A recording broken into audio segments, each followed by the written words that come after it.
South ఇండియాలోని అతి తక్కువ ధరలకి రత్నాలనందించే ఏకైక సంస్థ 6JVR. బీసీలకు 42% రిజర్వేషన్ల జీవో పైన హైకోర్టు విధించిన స్టేని సవాల్ చేస్తూ తెలంగాణ ప్రభుత్వం సుప్రీంకోర్టుకు వెళ్లాలని నిర్ణయించింది.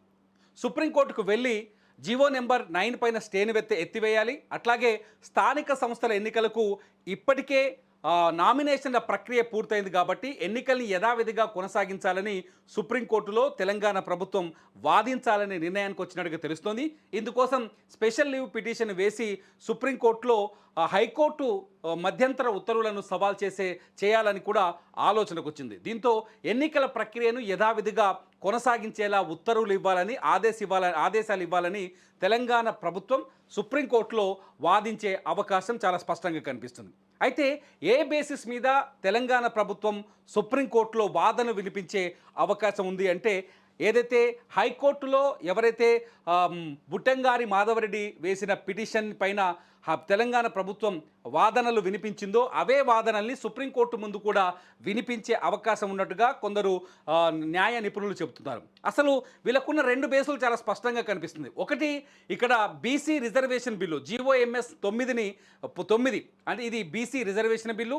అట్లాగే రెండోది వచ్చేసి పంచాయతీరాజ్ చట్టం 2018లో ఆర్టికల్ 285A సవరణ చేసిన ఆర్డినెన్స్. ఈ రెండు పాయింట్లని హైకోర్టు ముందు ఏదైతే వాదించారో సేమ్ సుప్రీంకోర్టు ముందు కూడా వాదించాలని రాష్ట్ర ప్రభుత్వం నిర్ణయించుకున్నట్టుగా తెలుస్తోంది.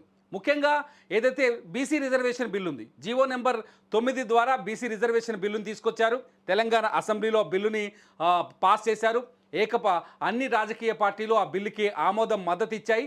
బిల్లు గవర్నర్ దగ్గర నుంచి రాష్ట్రపతి దగ్గరికి వెళ్ళింది. రాష్ట్రపతి ఆమోదం కోసం గడిచిన 3 నెలల పైన ఎదురు చూస్తూ ఉంది. నిజానికి ప్రభుత్వం ఏం వాదిస్తోంది? మొదటి నుంచి సుప్రీంకోర్టు చెప్పినటువంటి ఏదైతే ట్రిపుల్ టెస్ట్ ఉందో, ట్రిపుల్ టెస్ట్ని అమలులో భాగంగానే మేము సర్వే చేసాం. సర్వే తర్వాత ఎంపెరికల్ డేటా ఆధారంగా మేము బీసీలకి, అంటే తెలంగాణలో బీసీలు 56.7% మంది ఉన్నారు. సో ఈ బీసీలకి ఎంపెరికల్ డేటా ఆధారంగా 42% రిజర్వేషన్లు కేటాయించాం. కాబట్టి ఈ బిల్లుగా మారింది ఆ 42% రిజర్వేషన్లు. కాబట్టి ఆ బిల్లు గవర్నర్ దగ్గర నుంచి నేరుగా రాష్ట్రపతి దగ్గరికి వెళ్ళింది. రాష్ట్రపతి దగ్గర బిల్లు ఉంది. కాబట్టి గడిచిన 3 నెలలుగా రాష్ట్రపతి దగ్గరే బిల్లు పైన ఎటువంటి స్పందన లేకుండా అలాగే ఉంది. కాబట్టి గతంలో సుప్రీంకోర్టు ఇచ్చిన తీర్పు ప్రకారం ఏదైనా బిల్లుని గవర్నర్ కానీ రాష్ట్రపతి కానీ 3 నెలలకు మించి తమ దగ్గర ఉంచుకుంటే ఆ బిల్లుకి ఆమోదం తెలిపినట్టనే తీర్పు ఉంది. కాబట్టి ఆ తీర్పు ప్రకారం 42%, తెలంగాణలో 42% బీసీలకు రిజర్వేషన్ ఇచ్చినట్టుగా తెలంగాణ అసెంబ్లీ పంపిన బిల్లు ఆమోదం పొందినట్టని వాదించే అవకాశం ఉంది సుప్రీంకోర్టులో. ఇకపోతే పంచాయతీరాజ్ చట్టం 2018లో ఆర్టికల్ 285A పైన కూడా ఈ విధమైన వాదనలే వినిపించాలని ప్రభుత్వం నిర్ణయించింది. ఆర్టికల్ 285Aని సవరిస్తూ, అంటే తెలంగాణలో ఎన్నికల్లో రాజకీయాల్లో కావచ్చు, బీసీలకు కావచ్చు, రిజర్వేషన్ల విషయంలో 50% కంటే మించి ఎటువంటి రిజర్వేషన్లు ఇవ్వకూడదని పంచాయతీరాజ్ చట్టం 2018లో చేర్చారు. కాబట్టి ఆ ఆర్టికల్ని సవరణ చేస్తూ ప్రభుత్వం ఆర్డినెన్స్ను జారీ చేసింది. ఆ ఆర్డినెన్స్ 6 నెలల వరకు అమల్లో ఉంటుంది. 6 నెలల లోపు దాన్ని చట్టంగా మార్చాలి. అయితే ఆ ఆర్డినెన్స్ని చట్టంగా ఈ పరిణామ ప్రక్రియలో ఆర్డినెన్స్ని చట్టంగా మారుస్తూ అసెంబ్లీలో పెట్టారు. అసెంబ్లీ ఆమోదం పొందింది. అసెంబ్లీ ఆమోదం తర్వాత గవర్నర్ ఆమోదానికి పంపించారు. ప్రస్తుతానికి గవర్నర్ దగ్గర ఉంది.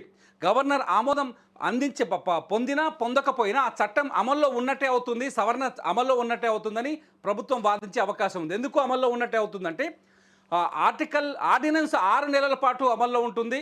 కాబట్టి ఆర్టికల్ 285A అంటే గరిష్ట పరిమితిని తొలగిస్తూ బీసీలకు ఎంతైనా రిజర్వేషన్లు ఇచ్చుకోవచ్చు అని రిజర్వేషన్లపైన గరిష్ట పరిమితి తొలగిస్తూ ఆర్డినెన్స్ అమల్లో ఉంది. కాబట్టి పంచాయతీరాజ్ చట్టంలో ఆ సవరణ కూడా జరిగినట్టే అని చెప్పేసి ప్రభుత్వం హైకోర్టు ముందు గతంలో వాదించింది. ఇప్పుడు సుప్రీంకోర్టు ముందు కూడా వాదించే అవకాశం ఉంది. ఈ రెండు వాదనలని తీసుకొని ఈసారి సుప్రీంకోర్టుకి వెళ్ళే అవకాశం ఉంది.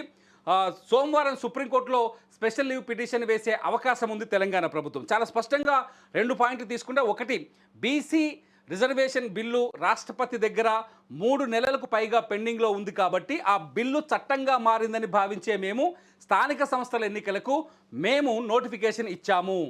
రెండోది వచ్చేసి పంచాయతీరాజ్ చట్టం 2018లో ఆర్టికల్ 285Aలో ఉన్న 50% రిజర్వేషన్ గరిష్ట పరిమితిని రద్దు చేస్తూ ఆర్డినెన్స్ జారీ చేశాం కాబట్టి ఆ రద్దు కూడా అమల్లోకి వచ్చినట్టే అవుతుంది. కాబట్టి ఈ 2 పాయింట్లను బేస్ చేసుకొని మాకు తెలంగాణలో బీసీలకి 42% రిజర్వేషన్లు ఇచ్చే హక్కు ఉంది కాబట్టి ఆ హక్కు ద్వారానే మేము స్థానిక సంస్థలకి ఎన్నికలకి షెడ్యూల్ ఇచ్చాం. స్థానిక సంస్థల ఎన్నికల్లో రిజర్వేషన్లు నిర్ధారించాం కాబట్టి ఆ ఎన్నికల ప్రక్రియని ముందుకు కొనసాగించే విధంగా ఆదేశాలు ఇవ్వాలని సుప్రీంకోర్టుని రాష్ట్ర ప్రభుత్వం కోరే అవకాశం కనిపిస్తుంది.